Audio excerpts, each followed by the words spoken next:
Good morning, students. Welcome to the lecture number 9 from the chapter of units and measurement.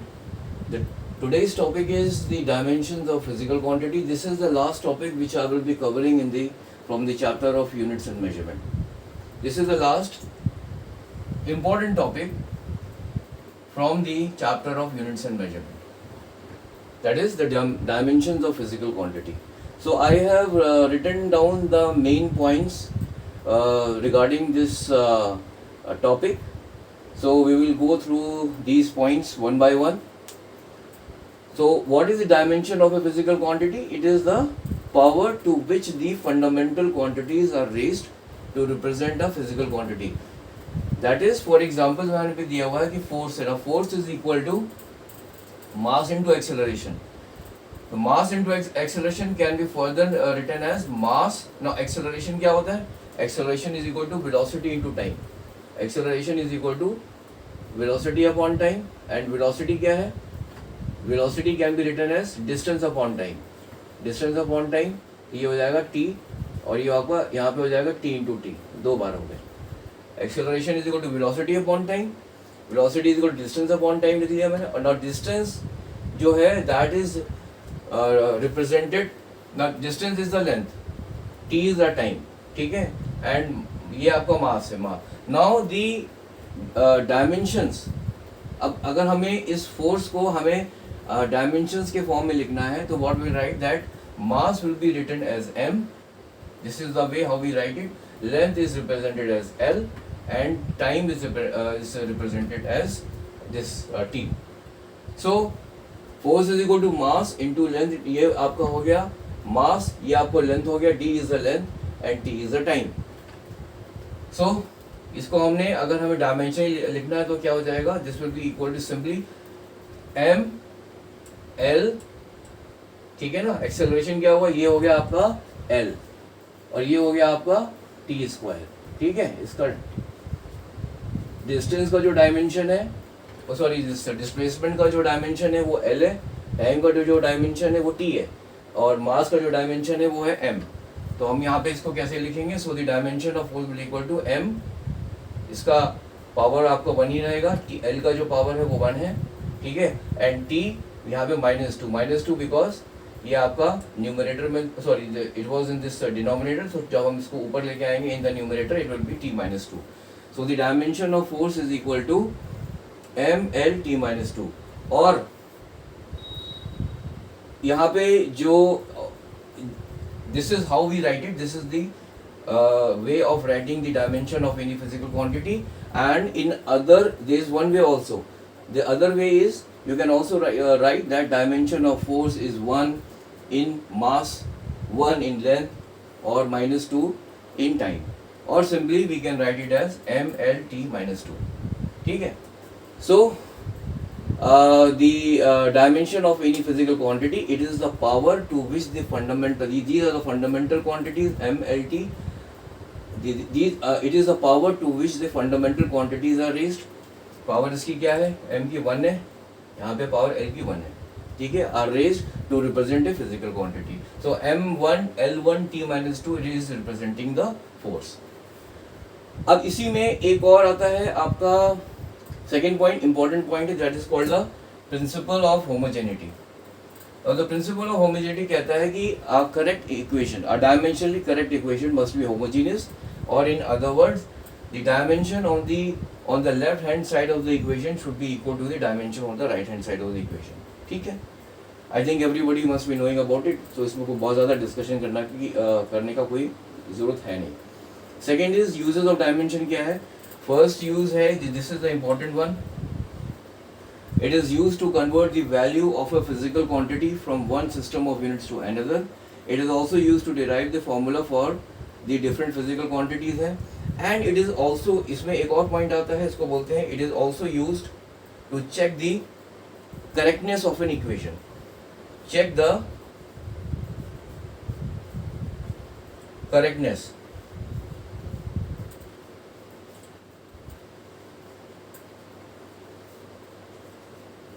of an equation. So these are the three important uses of dimension. It is used to convert the value of a physical quantity from one system of unit to another. It is used to derive the formula for different physical quantities. That is, we can find a relation of between. We can find a relation of a physical quantity in terms of other physical quantities. Third is we can check the correctness of an equation. Means equation सही है या गलत वो हम dimensional analysis से हम निकाल सकते हैं. If the dimension on the left hand side is equal to the dimension on the right hand side, then that equation is considered to be correct. So these are the three important points which I wanted to just highlight here. And apart from that, there is one more point here which I just want to discuss it here, and thereafter this topic will be covered in all respect.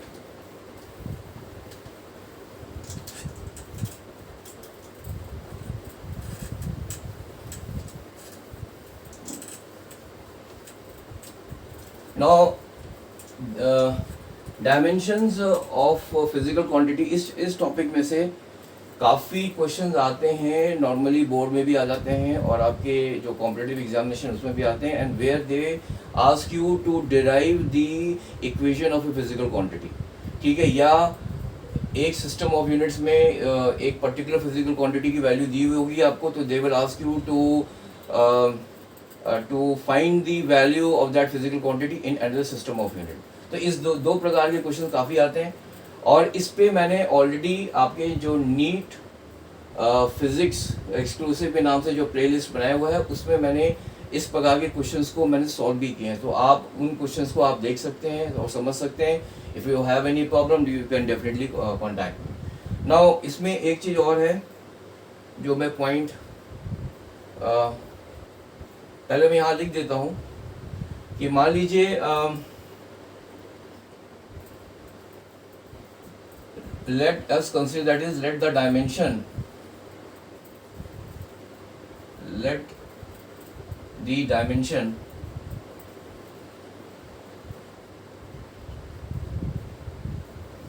of a physical quantity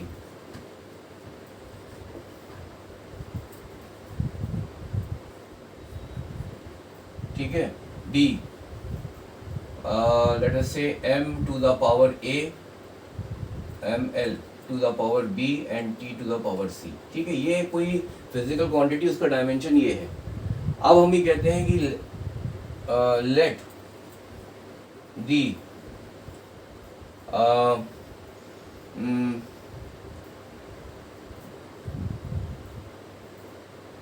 let the base unit or the fundamental units, the base units in a system of unit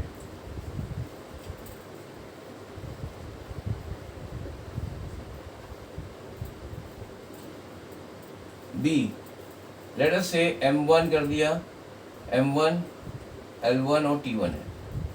एक किसी system of units में जो base या fundamental जो units हैं वो आपकी M1 है, L1 है, T1 है and M2, L2, T2 in another system of unit.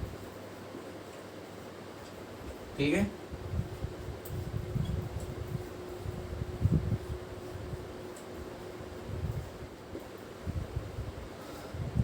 एक कोई फिजिकल क्वांटिटी है, उसका डायमेंशन ये है m to the power a, l to the power b and t to the power c. और अब there are two system of units. एक system of unit में जो बेस और जो फंडामेंटल यूनिट्स हैं they are abbreviated as m1, l1 and t1, और दूसरे सिस्टम में हमने इसको एब्रीवेट किया है m2, l2 एंड t2. और फिर तीसरा लिखते हैं late the value of that physical quantity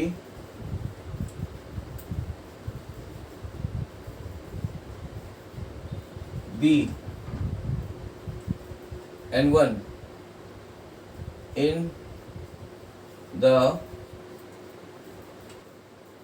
system of units having base unit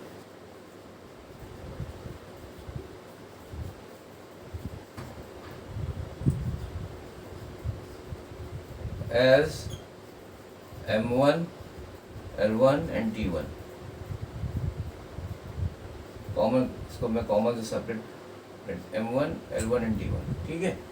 late the value of that physical quantity, कोई पर्टिकुलर फिजिकल क्वांटिटी है जिसके बारे में यहाँ बात कर रहे हैं, इसी फिजिकल क्वांटिटी का जो मीन इसकी वैल्यू N1 है in the system of units, in the system of units having the base units of M1, L1 and T1, ठीक है. एंड उसकी वैल्यू N2 है in the system of units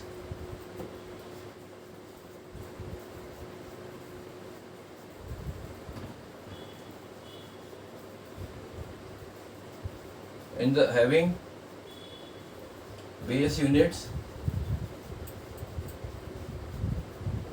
as M2, L2 और T2, ठीक है. then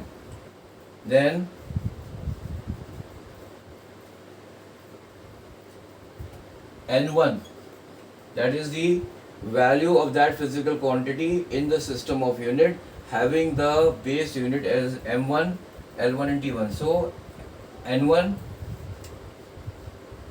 M1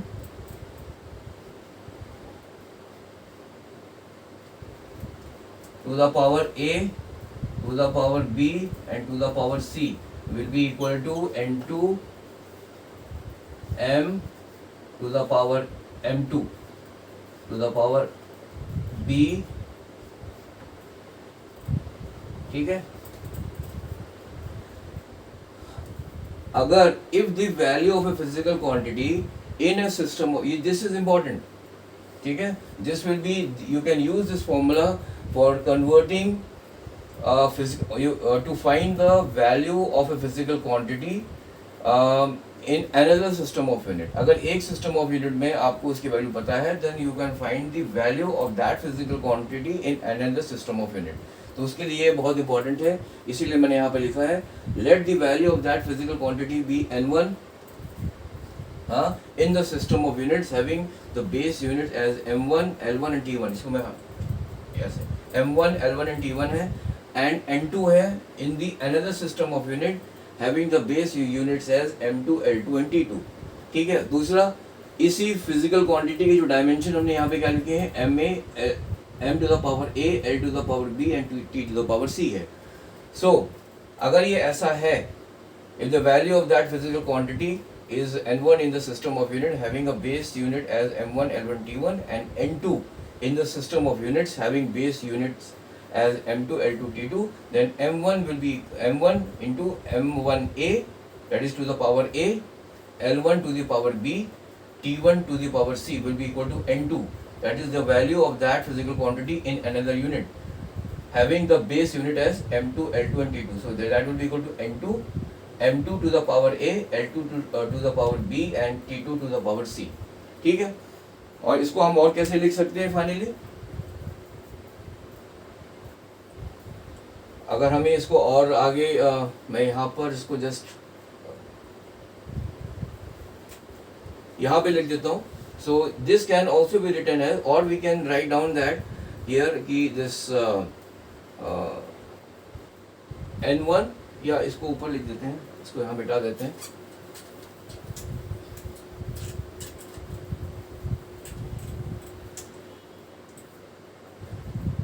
एक system of unit में इसकी वैल्यू है आपकी N1, ये इसकी बेस आपकी this is the system of unit having the base unit as M1, L1 and T1. अब हमें दूसरी यूनिट में इसकी वैल्यू निकालनी है, तो हमारा N2 क्या हो जाएगा, N2 will be equal to N1. अब ये क्या हुआ है, ये हम नीचे लाएंगे तो ये हो जाएगा M1 divided by M2 to the power A. तीसरा क्या हो जाएगा, L1 upon L2 to the power B and ये हो जाएगा आपका T1 divided by T2 to the power C, ठीक है. So this is how you can find the value of that physical quantity in the other system of unit, ठीक है. ये एक इम्पॉर्टेंट फॉर्मूला है, so that is why I have just mentioned it here. And so the dimensions of physical quantity के तीन usage है important है. One, it is use for checking the correctness of an equation. It is use to derive the formulas for different physical quantities in terms of other physical quantities. And the third one is it is used to find the value of a physical quantity in the other system of units. तो ये तो this is a very important formula, ये आपको बता दिया मैंने. Second thing जो important है आपके लिए कि that is according to the principle of homogeneity, the dimensions of any equation, that is the dimension of any equation, sorry, the dimension of on the left hand side should be equal to the dimension on the right hand side of any equation. If the dimension on the left hand side of an equation is equal to the dimension on the right side on the right hand side of the equation, then it means that that equation is dimensionally correct. ठीक है. तो ये एक तो ये हो गया. दूसरा हो गया कि ये इम्पोर्टेंट है कि that is dimensions on left hand side of the equation should be equal to the dimensions on right hand side of the equation. और अगर ये ऐसा है then we will say that equation is dimensionally correct. So thank you very much. This is all for the today's lecture, and this is the last lecture from the chapter of units and measurement. ठीक है. हम और this is the last lecture. However, I will keep on uploading this question and answer sessions in the coming days also. Whenever I get some different type of questions, whenever I come across some different type of questions, I will definitely upload it on the in the playlist of units and measurement.